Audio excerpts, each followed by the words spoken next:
morning. It's Friday, January 26th, and as you can tell, I've gotten a head cold that's going around, but we're still here and we're still up to the minute. Joining me this morning as my co-host is Daniel, a financial coach with HCC's Financial Aid Office. Good morning, Daniel. Good morning, Randy. How are you doing today? I Other sound than like a being a big little sick. mess. Yeah. So I just want to let y'all know that we're live on Houston Community College District Facebook page. That's not HCC, that's HCC District, and YouTube. We're also live on X, LinkedIn, and on HCCTV at noon, 5, and 10 p.m. Monday through Friday. Thank you so much, Daniel. And today we're looking forward to a couple of really special guests. I'm super excited to hear from Patrick Francis, one of our financial aid advisors who helps students navigate the tough financial aid landscape. And I know the FAFSA changed this year, so you must have a lot going on. Welcome, Patrick. Thank you for having me on the program. I'm excited. I'm excited to have you here. There's so much to go through. But first, we're going to go ahead and talk to HCC faculty and local filmmaker, award-winning filmmaker, Jenny Waldo. She is the filmmaking program coordinator here at HCC. And welcome back to the show. I'm super excited because your award-winning short, Acid Test, was recently selected for the faculty exhibition at the Spring Branch campus. So tell us about that.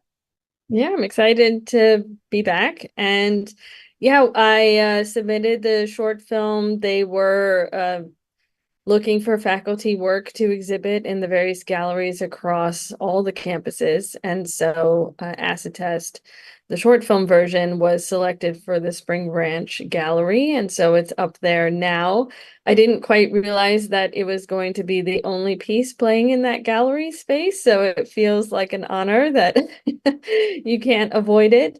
But yeah, we put a little artist statement up there, and I feel really proud of the short. Obviously, I was able to adapt it to my debut feature film, which was also really exciting. But the short is a great accessible way to see some good work and to explore. I'm in the process of putting together a new short. I As was well just going to ask you about that. You have a new short that you're about to film, right? Yeah, we got, or rather, I worked with my producer, Summer Garcia Soccer, to get the Houston Arts Alliance grant, the support for artists and creative individuals. And we got it at the end of the year. It was a great Christmas gift. And so we're planning to shoot at the end of March, and we're putting things together. It's a suspense film, about 5 minutes, about a woman in distress on the side of the road and kind of a handsome Good Samaritan who comes to help her out. And there are a couple of dead bodies around. So, it's a lot of fun. And it was written by Noel Thompson. So it's a great opportunity for me to stretch my directing skills in a way for a project that I haven't written myself, which certainly gives a different kind of in to the creative exploration. Well, it is a different thing to direct something that you have not personally written because it feels more collaborative in a way. Yes, exactly. I mean, I always love being collaborative with my extras and obviously my DP and my making choices for wardrobe and props and makeup and all that stuff. But it is definitely a different thing to then also be working with the writer and considering kind of different changes. And so it feels even more like the product of kind of two different brains in a way. But it's also just an interesting process. And again, as a director, I have to come up with my own in with those characters and my own in with the story in terms of visualizing, which when you're the writer, you've been, living in that soup for so long. So you know everything. So it's been fun to kind of get back into that. It's always fun to get your directing chops back, when you work on your own stuff. Having done both myself, I understand. But you also, which I'm super excited, and let me ask you a quick question. You're going to have opportunities for students on that set as well, like you usually do. Always. Yes, I always bring students on board. I've already been talking to Rick Boyd about the lighting class, bringing in the lighting class because it's an overnight exterior shoot, which you think, oh, it's just easy. It's two people talking on the side of the road, and and then you're like, And it's you're like, outside and at night. Why am I doing this to myself? right. It's like yeah, except it's on a country road that's pitch black and Yeah, there's no power nearby, but right. easy peasy, no Easy. problem. Yeah. Not- Well, So I'm always looking for ways to bring my students on board to get that onset experience because it's crucial. I agree. I think it's completely crucial, and what a great opportunity for our students to have it. But you also are still working on Martha's Mustang, right? Your second feature. I know Absolutely. that's been a high priority. So I'm It interested to is. hear how's it going. Yeah, well, it's a roller coaster like any project. I've built in time this past year. I've been developing it. We were able to, or I was able to do some labs for it and workshop the script. We had done the table read at the end of the year before. And so this year, I've given myself another year to continue developing. So my plan is to start tapping, getting the community involved a little bit more as we kind of get into the planning. We're in the fundraising phase, start reaching out to actors now that the SAG strike is over, and try and see what we can put together. And so, there have been some ups and downs. And at one point, I thought maybe I had a producer who had financing, and then that didn't, work out. But that's just the way things go. You got to find the right people, and the right things will come together. So my plan is to shoot that in 2025, which feels like a long way away for normal people, but But it'll be we'll be here here tomorrow. in production. It's like 5 minutes And from now. right, and there's so much that we need to put together for that. So I'm excited to have this short film in between to kind of just stay active. But yeah, the Martha's Mustang is a high priority. Well, and I think that doing this short as a director will help you kind of take some space from the project and it gives you a different perspective. I mean, they're Always. very different stories. Martha's Mustang is about, a woman in Baytown in 1994 who, is sort of getting beat up upon by the local Government. Yeah. government and those people that, want it to happen. Yeah. So I'm going to ask you as we wrap up, because we have a couple of minutes, but I'm wondering if your students are talking as much about the recent Oscar nominations as mine are. Yeah, especially this came up in my film history class called the Survey of Motion Picture. We were talking about cinema. It was our first class because we had been canceled with the freeze the week before. And so my first class is always kind of an overview and talking about things. And the Oscar nominations had come out that morning. And immediately the flurry on my social media was all about how Greta Gerwig was snubbed for the Oscar for Barbie, and then there was obviously Margot Robbie as well, and certainly there were other historic things like Lily Gladstone and all that, but there were definitely some snubs, which especially for a movie like Barbie, which is explicitly feminist. I mean, the whole thing is about, is a social commentary.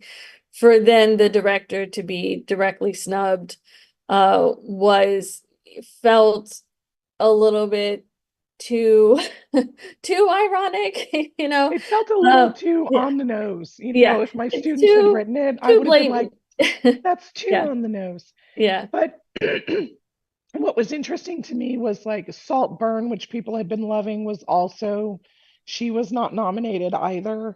Although I didn't love it, for me, it was like, I really hated the portrayal of women in that film, but that's a whole conversation for another day. But I think it is interesting in the times that we live in when people wonder, are the Oscars relevant? How are my students, as well as yours, were right on it within an hour of the nominations coming out, and they were all over social media talking about it. So I guess some of the old things are still relevant. I mean, I think it's indicative of some of the larger issues in the industry at large, which obviously our students, we're training them to be in the industry. And the local Houston industry is one thing, but then many of them have, ambitions to move and work on bigger projects, whether it's in production in Atlanta or to move to California or New York, and get into the more business side of things. And I do think that the Oscars, I mean, I grew up watching them. I mean, it's part of what I love about filmmaking. It's, many of the films nominated over the years were the reasons why I became a filmmaker. So it has a special place in my heart, which, flawed, etc. But I do think it showcases the real kind of systemic issues that are there. And it's, I mean, It's a conversation, at least it's it's a a conversation. conversation that's happening. Yeah.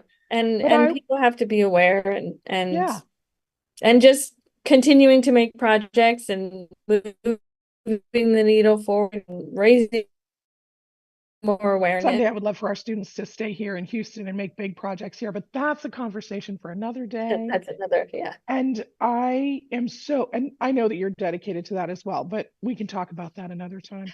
But thank you so much, Jenny, for being here and for being our program coordinator and for continuing to do great stories and local storytelling, because I think it's so important. So thank you so Thank much. you. And we'll have all the info about the exhibition in our post after the show. Thank you so much. Enjoy. All right. And now we're going to move on to Patrick Francis with he was a financial aid advisor. Welcome to the show, Patrick. Hey, how you doing? I'm doing great. How are you doing this morning? I'm doing awesome. I'm happy to be here. Well, we're glad you're here too, because we're about to have an important conversation. Satisfactory Academic Progress, or what we call SAP, gets run right before the semester starts, or the last semester ends. And I believe there's a deadline coming up to appeal for people that are on SAP suspension. Why don't you talk a little bit about, so this is a good time to have you on. Why don't you talk a little bit about how SAP affects a student's financial aid eligibility? Okay, so this, like you said, is a very important topic and something that a lot of our students really need to hear a lot of information on what SAP is, because we don't want them to be surprised and all of a sudden get an email saying that, wow, what is SAP?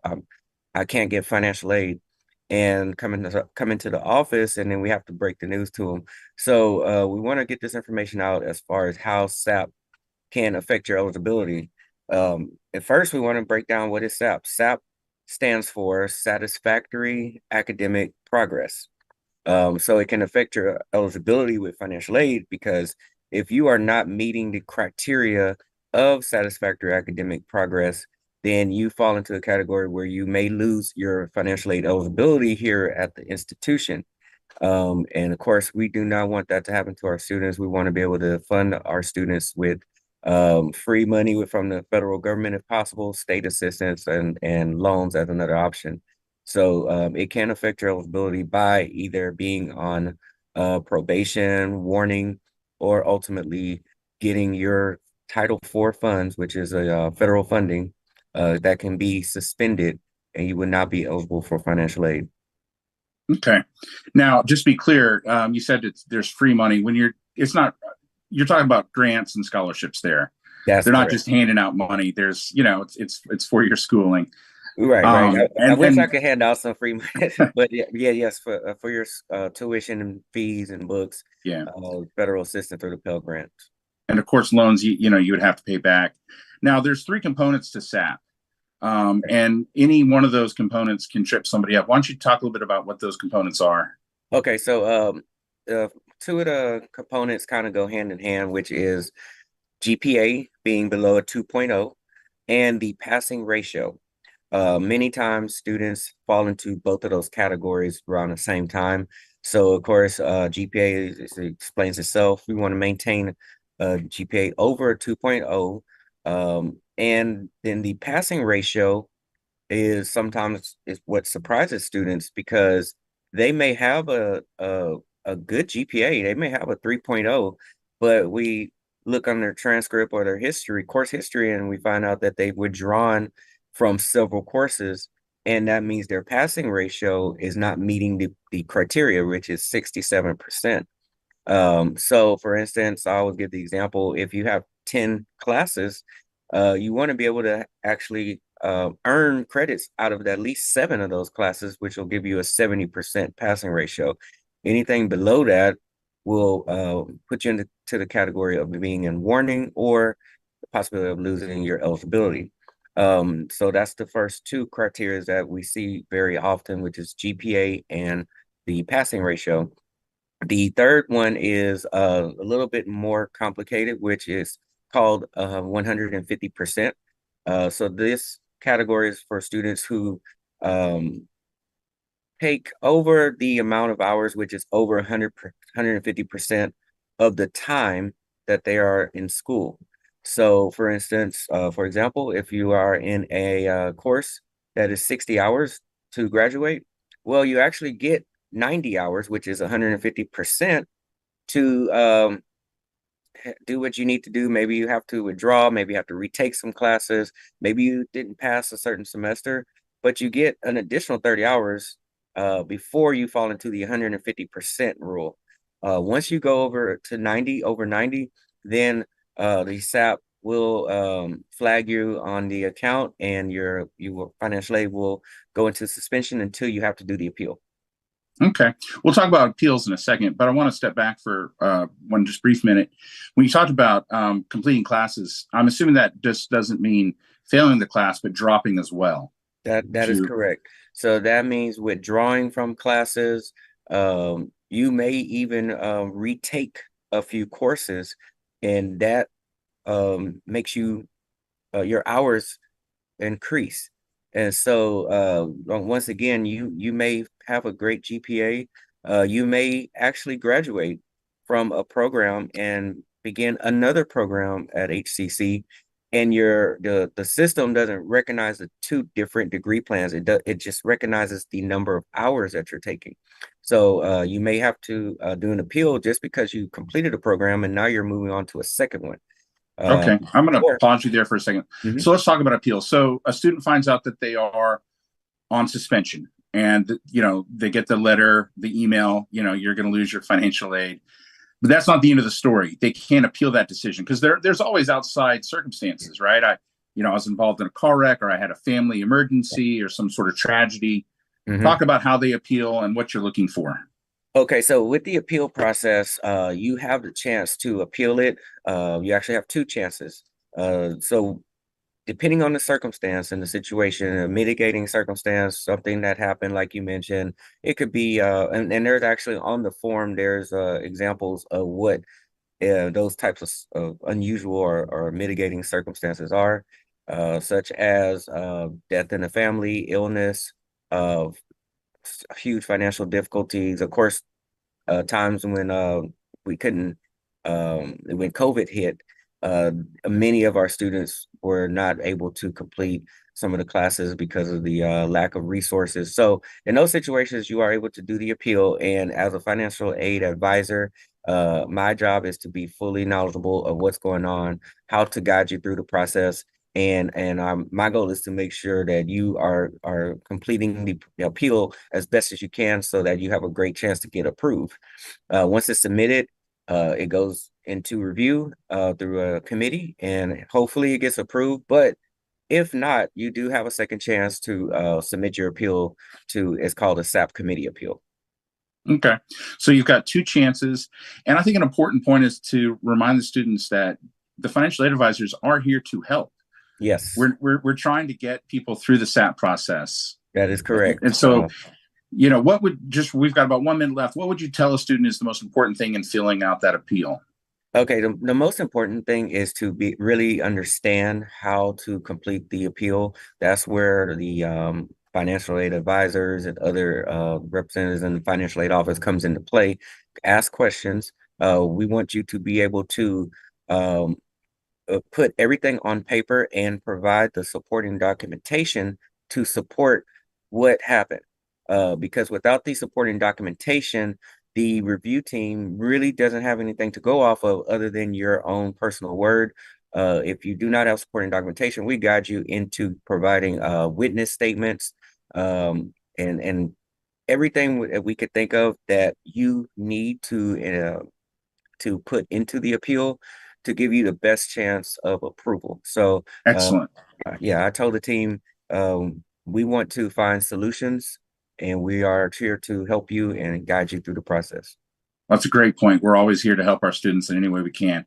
Patrick, I want to thank you for coming on the show today and sharing this important information with our students and reminding them that y'all are here to assist them. Thank you. Thank you very much. So All much, right. Patrick. All right. Well, so much good information and so important because, you know, without financial aid, I know I wouldn't have gotten through college. Exactly. Now, we have some announcements, and I think I'm going to lean a little heavily on you for this, Daniel.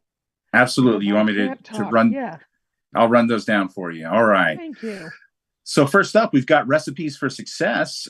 These are effective study groups. You know, studying with a partner or a group may not completely replace independent study, but it can be an effective part of a comprehensive study plan. As this presentation discusses, this is going to be a virtual discussion held on Tuesday, January 30th at 4 p.m. We'll have more information on our post after the show.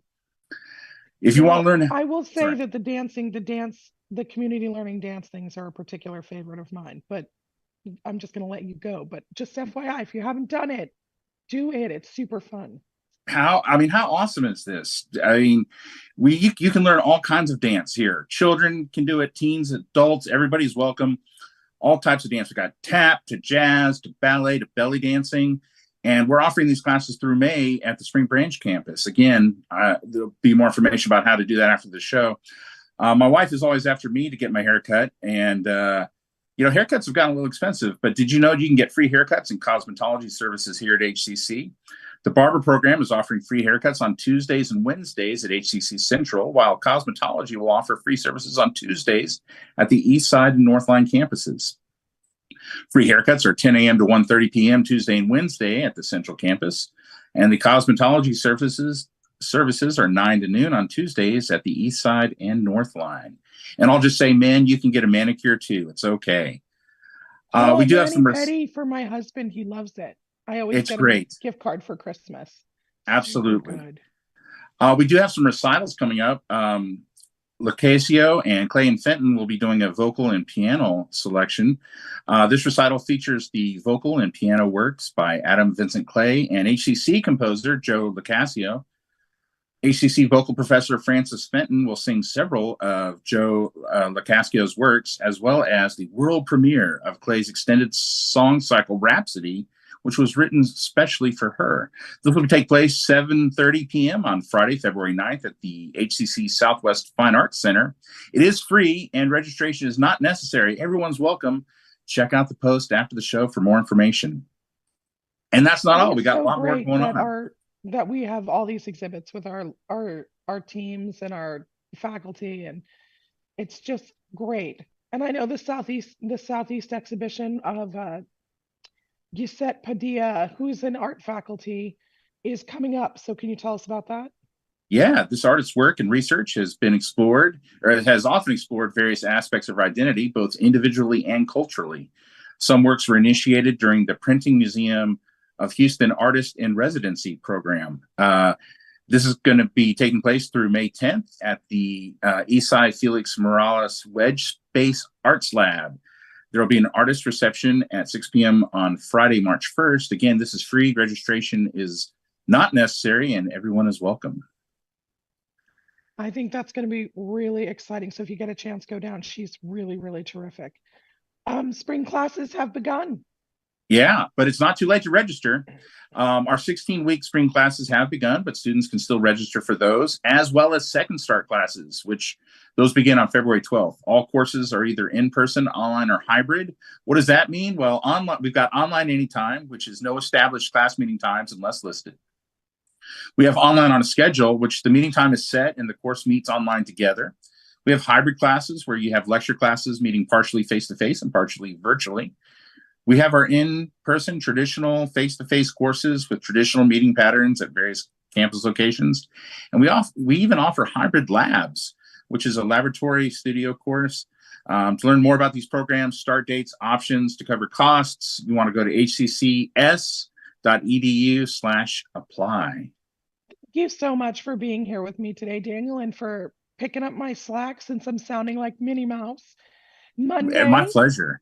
I'm so excited for Monday's show, Mental Health Monday, and we'll welcome the return of Dr. Q, a sports psychotherapist. I can use all the psychotherapy, no matter what type. And we'll have another really great student success story. This one is an electrical engineer who was just introduced to the board. So I'm super excited to hear from them as well. And Daniel, thank you so much. This is the first time we've co-hosted. It And is. I It was a really pleasure. enjoyed it. Me too. Thanks. Thank you. Everybody have a great weekend and don't catch this darn cold.